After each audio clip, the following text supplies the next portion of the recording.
merci de nous suivre à travers ce magazine. Nous parlerons ce soir de l'an 1 de Félix Tshisekedi au sommet de l'État, bilan et perspectives, et puis de l'avenir de la coalition FCCK. Sur ce, nous recevons pour vous ce soir Maître Perry Libota. Il est avocat à la Cour et au barreau de Paris.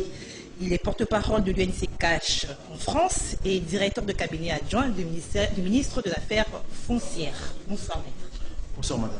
Merci d'avoir répondu à notre invitation. C'est moi qui vous remercie de m'avoir invité.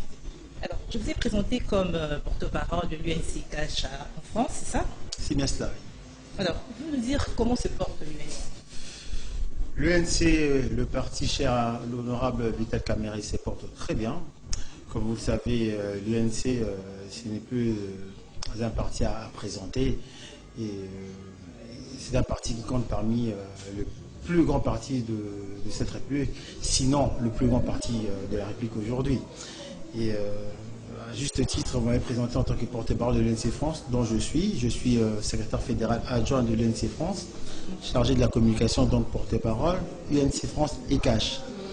Et après notre accession au pouvoir, suite à notre coalition avec l'UDPS, je suis maintenant à Kinshasa comme directeur de cabinet adjoint du ministre des Affaires foncières, Moulengo Sakobi. Alors, UNC aux affaires maintenant, le parti des caméras a maintenant les moyens de sa politique. Bon, on peut le dire que c'est ainsi, parce que c'est le combat de tout un chacun, de tout parti politique, d'accéder au pouvoir. Dire que ça a les moyens de sa politique, oui. Pas seulement les moyens financiers, mais aussi l'impulsion. Donc, c'est-à-dire que maintenant, ce qui se fait dans les ministères qui sont de notre obédience ou sous notre couverture, nous faisons preuve de notre politique, nous donnons notre impulsion. Les choses marchent selon ce que nous avons préparé pendant que nous étions dans l'opposition. Ça, c'est clair. Alors, les relations entre l'UDPS et l'UNC, comment se porte cette relation, étant donné qu'on peut se rappeler à un moment les combattants appelé à la démission de Vital Kamerhe, soit disant qu'il était encombrant pour le président de la République. Nous tenons à rappeler au nom de tous les camarades de l'UNC et même de l'UDPS que les relations entre les deux partis sont au beau fixe. Nous avons de très bonnes relations et il n'y a rien. Donc que les gens ne s'agitent pas. Et pour expliciter en fait cet état de fait, nous avons remarqué à l'UNC comme à l'UDPS, qu'il y a beaucoup de frustration, beaucoup de frustrés. Mais à ces gens-là, on leur dit ceci. Nous avons la présidence et quelques ministères. Tout le monde ne peut pas être casé à la présidence ou dans nos ministères. Donc, que nos camarades qui sont frustrés et qui sont en attente d'un emploi ou d'une nomination se calment au lieu de déverser leur gourme sur le directeur de cabinet du chef de l'État qui est l'honorable Vital Kamerhe, le président national de l'UNC. Cela ne sert à rien. Au sommet de l'État, les choses se passent très bien et la relation entre l'honorable Vital Kamerhe, DIRCAB, président de la République, et le président lui-même, Félix Tshisekedi, tout se passe bien, il y a une bonne entente cordiale. Les deux collaborent. Les présidents les défendent tous les jours. Exactement, les deux collaborent ensemble et comme l'a si bien dit à Nairobi, depuis Nairobi, le président de la République, c'est-à-dire que nous allons gouverner ensemble. Et nous gouvernons réellement ensemble sans que l'un essaye de mater l'autre. C'est très complexe ce qu'avait dit le président. Sans que l'un essaye de mater l'autre. C'est-à-dire qu'entre eux deux, l'entente se passe très bien, le courant se passe vraiment à la perfection.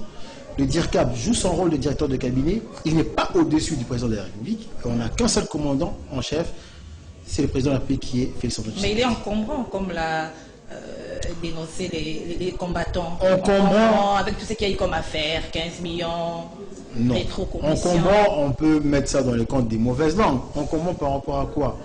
Notre constitution place le président de la République comme un arbitre au-dessus de la mêlée. Comment un directeur de cabinet peut être encombrant? Il dépend de qui? Il dépend du président de la République. C'est lui qui donne le go, c'est lui qui donne le là. Le directeur du cabinet du président exécute les instructions du président de la République. Il ne peut en aucun cas être encombrant. C'est un allié, il lui est d'un secours qu'on peut dire très particulier, dans ce sens que les deux sont liés par un accord, l'accord de Nairobi du 23 novembre 2018.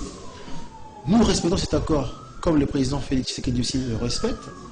Et même dans l'attitude, dans la posture, dans le gestuel de son directeur de cabinet, vous sentez l'humilité, vous sentez le respect, vous sentez l'accompagnement qui est d'un accompagnement sincère et loyal. Mais ce n'est pas l'impression que la plupart ont. Ah. L'impression que nous avons.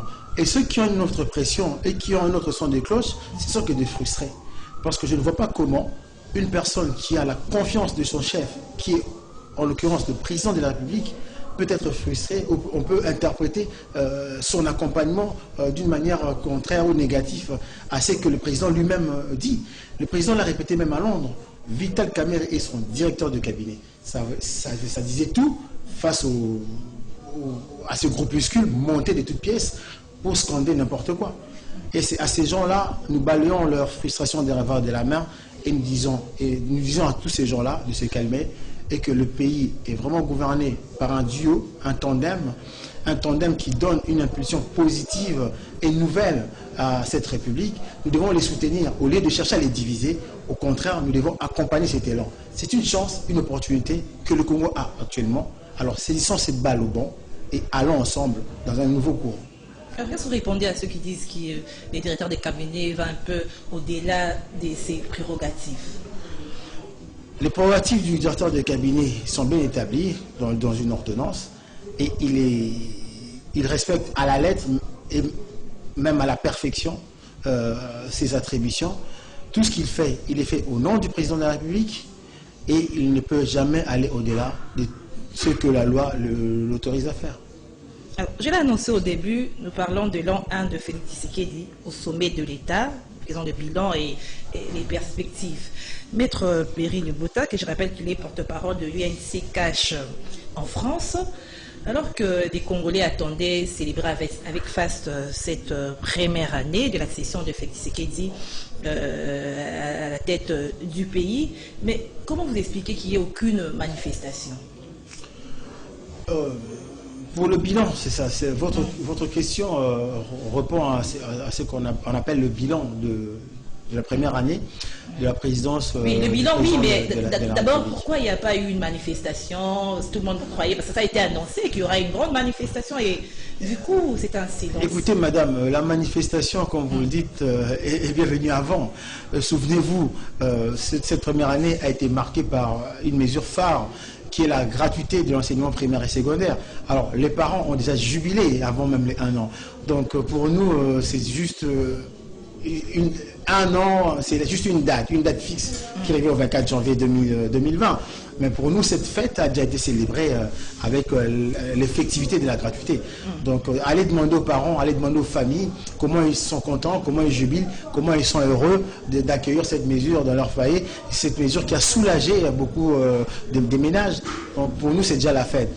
Au lieu de payer, par exemple, $300 ou 300 000 francs pour les frais scolaires, cet argent-là, beaucoup de parents l'ont utilisé pour les paniers de la ménagère. Et pour nous, c'est ça la vraie fête. Et pas une fête qu'on peut passer à la télé. Non, pour nous, c'est ça. Mais c'était annoncé, cette annulation de la commémoration. C'est pas dû au fait qu'il y a un discorde entre non, ça jamais été. Ça jamais alliés. Non, il y a des problèmes avec cette affaire de dissolution de l'Assemblée nationale. Et puis l'autre qui a rétorqué en disant qu'il va destituer. Et il a parlé de la destitution du chef de l'État. Non, ça n'a jamais été annoncé. Là, vous voulez parler de notre coalition, FCC Cash. Oui.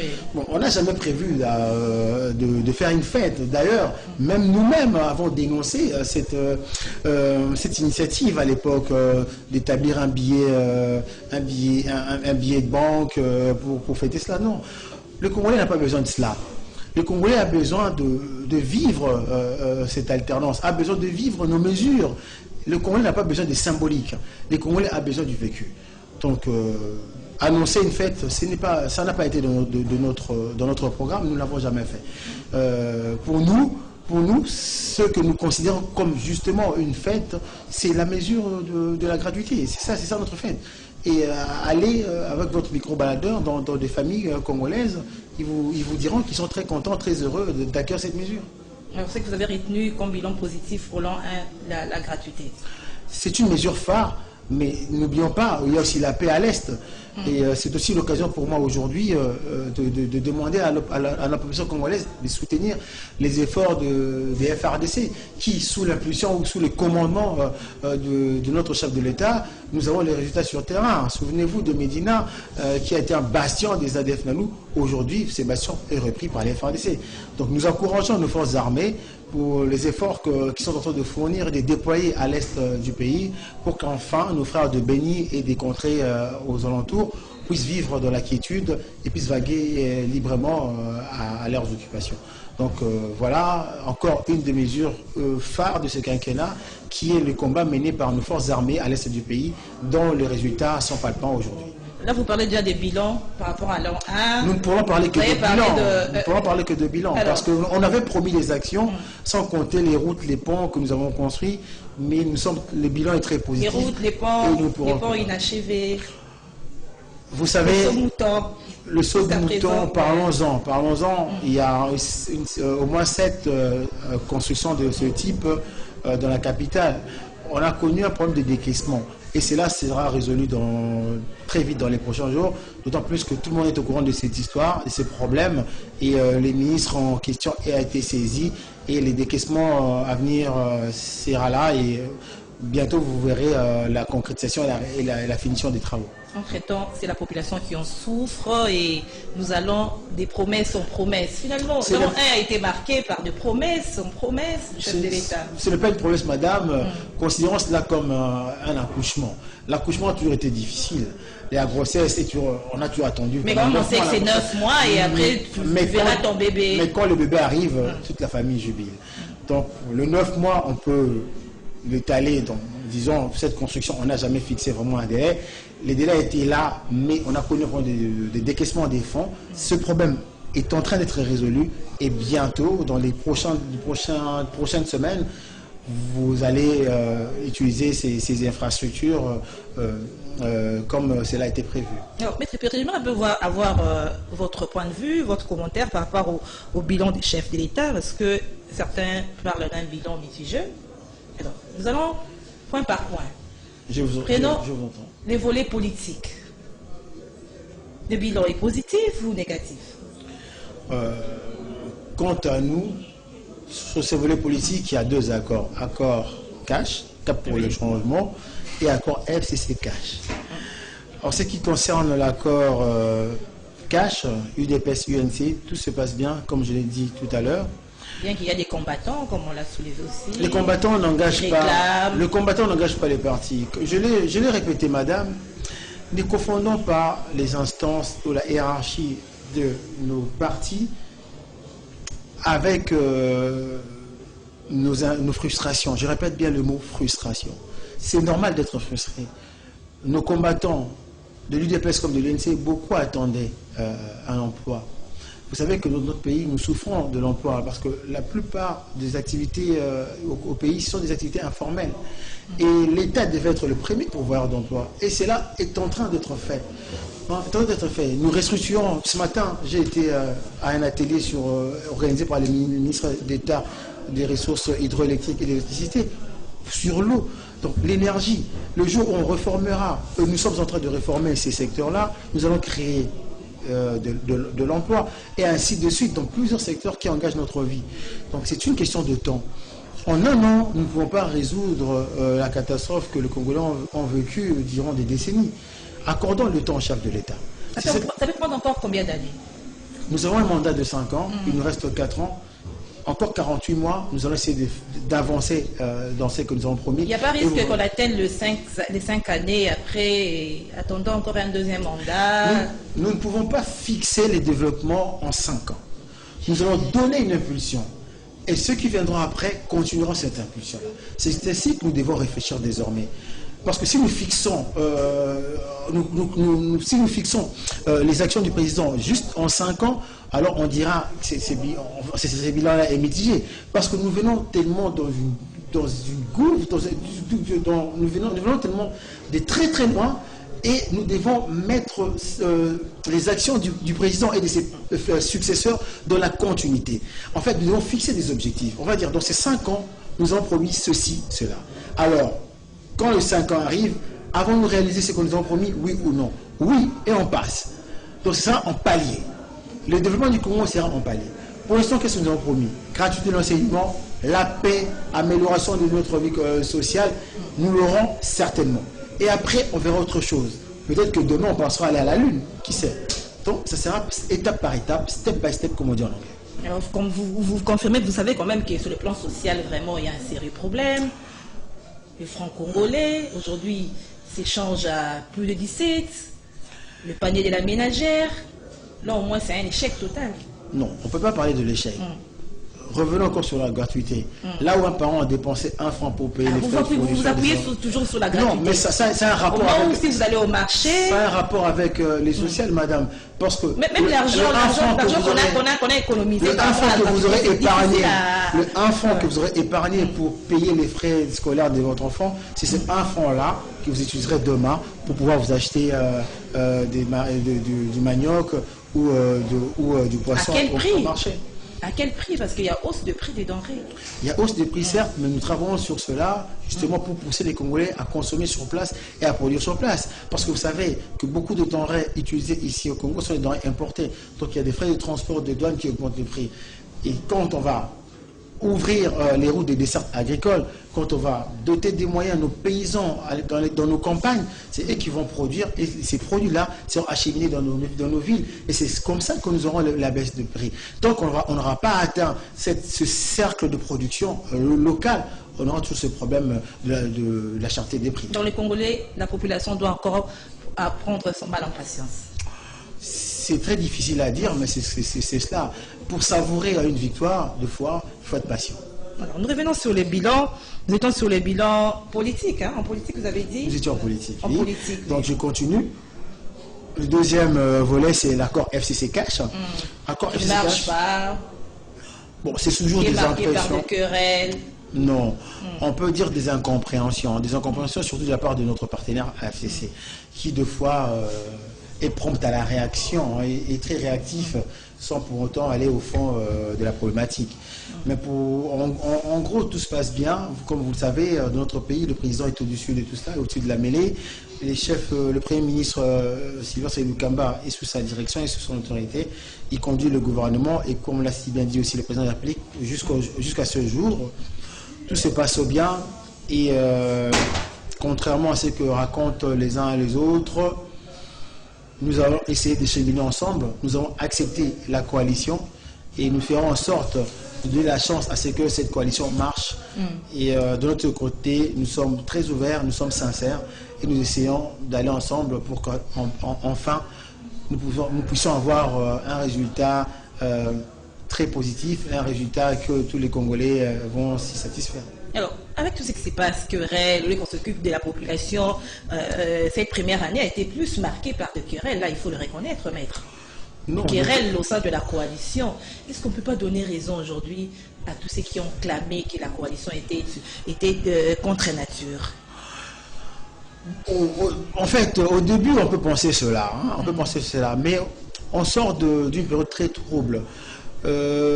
La formule qui a été adoptée aujourd'hui, nous pensons que c'est la formule qui convient le mieux à cette situation politique. Je dois rappeler ceci, les Congolais ont choisi de donner à la tête du pays un président issu de l'opposition et qui va gouverner avec une Assemblée nationale de l'ancienne majorité, donc du FCC. Ce n'est pas de notre fait. Et c'est cela. Et ensemble, Congolais, nous devons oublier nos divergences et essayer de voir l'intérêt commun qui est justement le social du Congolais, la paix du Congolais et l'épanouissement du Congolais personnellement, ainsi que le développement collectif. À cela, nous avons choisi la coalition. Donc, tous ces gens, toutes ces personnes du FCC ont accepté d'être conduits, d'être sous la direction du président de la République, qui n'est pas de leur parti, ou qui n'est pas de leur mouvement politique. Et cette force ou cet état d'âme demande beaucoup de résilience et demande beaucoup d'abnégation.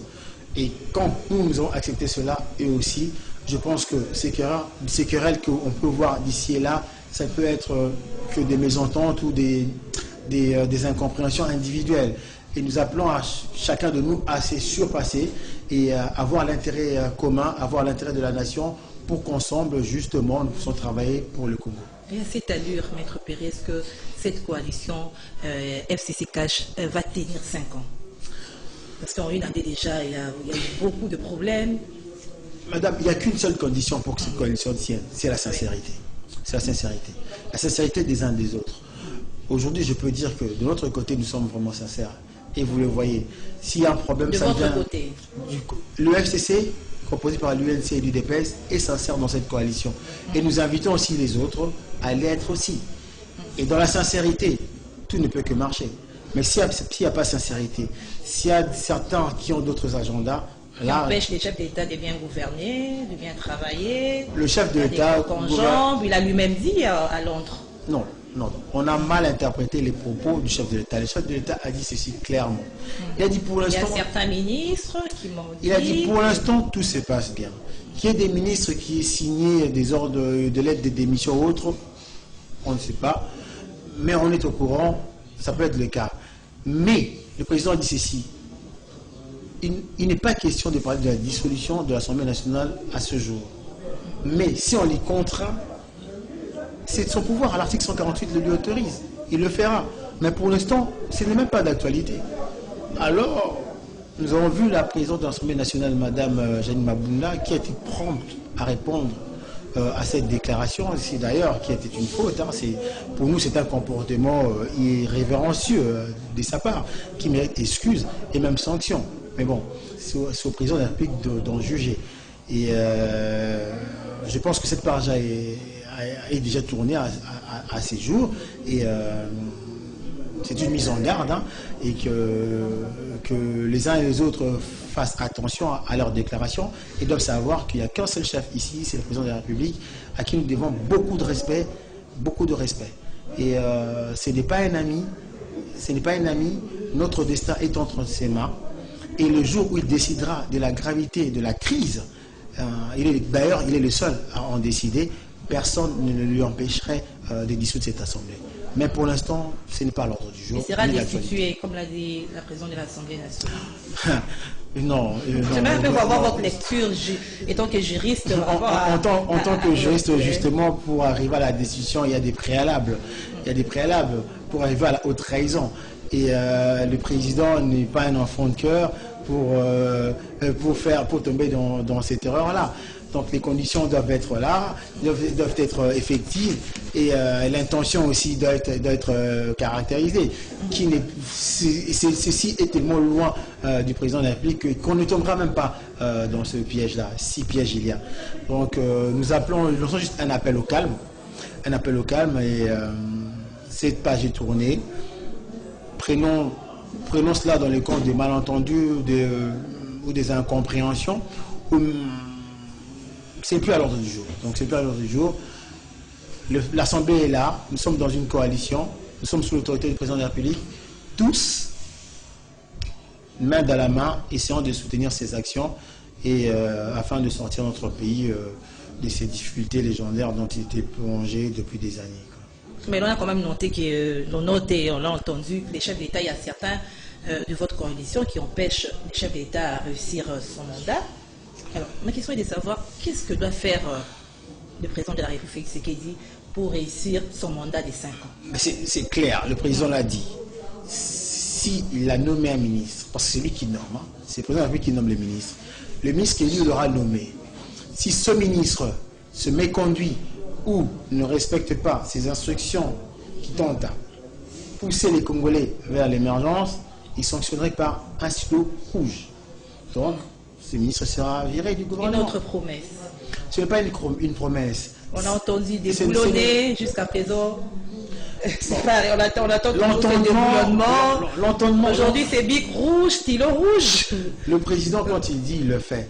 L'entendement que certaines personnes ont relève plutôt d'une mauvaise interprétation. Aujourd'hui, nous vivons l'alternance. Parlons, par exemple, de toutes ces promesses de liberté politique, des libertés individuelles. Madame, vous oubliez qu'il y a un an, beaucoup d'opposants étaient emprisonnés. Certains même interdits de fouler le sol de ce pays. Qu'est-ce que nous avons aujourd'hui? Les prisonniers politiques sont libres. Les prisonniers, les opposants libres d'organiser des marches pacifiques ou des meetings. Des marches réprimées. Les 17 ne confondons pas encadrement des marches et répression. Il y a une répression, puis 17, il y a la manifestation de... Non, il n'y a pas eu répression. Cette manifestation n'a pas été autorisée parce que Depuis un moment, nous avons remarqué que un des leaders de la Mouka s'évertue à coller ces manifestants politiques aux dates historiques de ce pays. Les Congolais n'ont pas besoin de cela. Les Congolais ont besoin de la paix. Alors, si on n'a pas de militants ou si on n'a pas de gens qui peuvent soutenir vos actions, monsieur, restez chez vous. Restez chez vous. Lisez un journal ou dormez. Le 17 janvier. C'est la commémoration du décès de Lumumba. Voilà. Mais Lumumba et ce jour-là, choisi par cet opposant-là Ah. pour pouvoir marcher. On dit que c'est de la caricature, madame. C'est de la caricature. Le Congolais n'a pas besoin de cela. Non, mais le Congolais a besoin de la paix. Lumumba est parmi les premiers à dénoncer la balkanisation. Et aujourd'hui, si Fayulu ou la Mouka choisit cette même date pour dénoncer cette même cause, la balkanisation, vous voyez le mal, c'est ça, c'est la même cause. Vous voyez que cette personne-là a des problèmes mentaux. Cette personne que vous venez de citer. Cette personne-là qui pense être le défenseur des Congolais, mais en fait c'est le fausseur des Congolais. Qu'est-ce qu'il dit? Il dit qu'il y a balkanisation, mais comment on peut autoriser la balkanisation? Comment on peut permettre la balkanisation? Mais il n'est pas le seul. Il y a la Friola Mbongo également qui a dénoncé cette balkanisation. Mais madame, qu'est-ce qu'on appelle balkanisation? Il n'y a pas balkanisation. Et quand je répète encore le mot du président de la République, sous sa direction ou pendant cette mandature qui est la sienne, le Congo ne sera jamais balkanisé. Nous ne céderons même pas 1 centimètre carré de notre territoire aux autres. Donc soyez sereins. Ne prêtez pas attention à ces discours des haineux. Ne prêtez pas attention à ces discours de ces gens-là qui veulent nous diviser. Le Congo a besoin de la paix. Nous demandons à chacun de nous d'être calme et de soutenir les actions du président de la République. La balkanisation, tous ces discours qui n'en valent même pas la peine sont à oublier. Vraiment sont à oublier. Au moment où ça brûle à l'Est, ça a toujours brûlé à l'Est. Et aujourd'hui, on ne peut pas dire que ça brûle encore. Parce que nos forces armées sont en train de travailler. C'est même à vous, journalistes, de relayer et de soutenir les actions de nos FARDC. Si vous aussi, de la presse, qui est d'ailleurs le 4e pouvoir, vous mettez encore à avoir un discours alarmiste, alors où allons-nous, madame? Ils sont en train de relayer ce qu'on dit des autres, hein, c'est qu'on dénonçait, on suivi Friola Mbongo qui a dénoncé les pays voisins qui sont en train de déverser leur population dans des territoires abandonnés par la population à cause des rebelles et tout cela. Je pense que c'est le même, lui-même, c'est dédié, lui-même a expliqué en fait qu'il s'était trompé et qu'aujourd'hui il n'y a pas de balkanisation. Hein, il faut revoir ce qu'il a dit après et ne pas se cantonner ne pas être figé sur ce qu'il a dit parce qu'il a été peut-être mal renseigné. Et maintenant qu'il a été bien renseigné, il a changé son discours. Alors, on revient un peu sur les bilans sociaux. Là aussi, vous êtes appuyé seulement sur la gratuité. Et il faut reconnaître quand même qu'il n'y a rien ne marche. Hein. Les denrées alimentaires, denrées à la hausse, les dollars, n'en parlons même pas. Et lors d'une interview sur la RFI, le président de ton parti, Vital Kamerhe, a mis en cause le ministre des Finances. Il dit qu'il est à la base du marasme social que vit la population. Qu'est-ce que vous nous dites? Bien qu'il y a eu la réponse du ministre des Finances, qui a expliqué sa rigueur. Non, ne tombons pas dans les mauvaises interprétations. L'honorable Vital Kamerhe, comme il a si bien dit, hein, il n'a pas mâché les mots avec chiffres à l'appui. Il a dénoncé un retard causé par le ministre des Finances. Oui. Et comme je l'ai dit tout au début de notre émission, ce retard-là est en train d'être réparé. Et qu'est-ce que nous avons remarqué? Nous avons remarqué que pendant que nous étions dans la cohabitation avec un gouvernement 100% FCC, notre programme de 100 jours a marché correctement et avec une vitesse de croisière. Et depuis que nous sommes dans la coalition, nous avons remarqué qu'il y a certains ministres, comme vous l'avez aussi dit, qui essayaient de retarder, pas d'empêcher, hein, il y a une nuance, de retarder notre progression. Alors, nous rappelons à ces ministres-là qu'il n'y a qu'un seul chef et qu'il y a une seule autorité et qu'il y a un seul commandement, c'est le président de la République. Prière, cher ministre, de permettre que nos actions soient fluides. Et ils vont le faire parce que tous tous sont sous la direction du chef de l'État. Mais lui, il a expliqué sa rigueur. Non, vous savez, quand vous êtes démasqué, vous allez essayer de vous défendre. C'est normal. Et quelle rigueur? De quoi parlons-nous? Hein? Il sait très bien ce qu'il a fait et nous lui demandons poliment et avec toute modestie de le réparer. Alors, nous allons terminer avec vous, Maître Perry Libota, avec peut-être cette dernière question. Où en sommes-nous avec cette polémique de 15 millions et des marchés gré à gré? Parce qu'il n'y a pas de fumée sans feu. Encore cette histoire, une histoire montée de toutes pièces, madame. Polémique, pour nous, il n'y a pas de polémique. Hein. Le président de la République a dit, nous remettons cette affaire entre les mains de la justice. Et si vous voulez faire allusion, lier cette affaire de 15 millions avec l'honorable Vital Kamerhe, oui. Il n'en est rien. Il n'en est rien. Et il a si bien expliqué, et les enquêtes, il n'a jamais été cité dans cette affaire. Et ce n'est que des mauvaises langues qui essayent à tout prix de le rattacher à cette histoire pour le salir. Et nous avons une justice ici, que la justice fasse son travail. Et d'ailleurs, de son côté, il en est exempté. Donc, pour nous, nous sommes sereins, il n'y a rien. Merci, Maître Perry Libota. C'est moi qui vous remercie de m'avoir invité et j'espère que la prochaine fois, nous parlerons d'autres choses qui engagent la République sur la bonne voie. Alors, je rappelle que vous êtes avocat à la Cour et au barreau de Paris.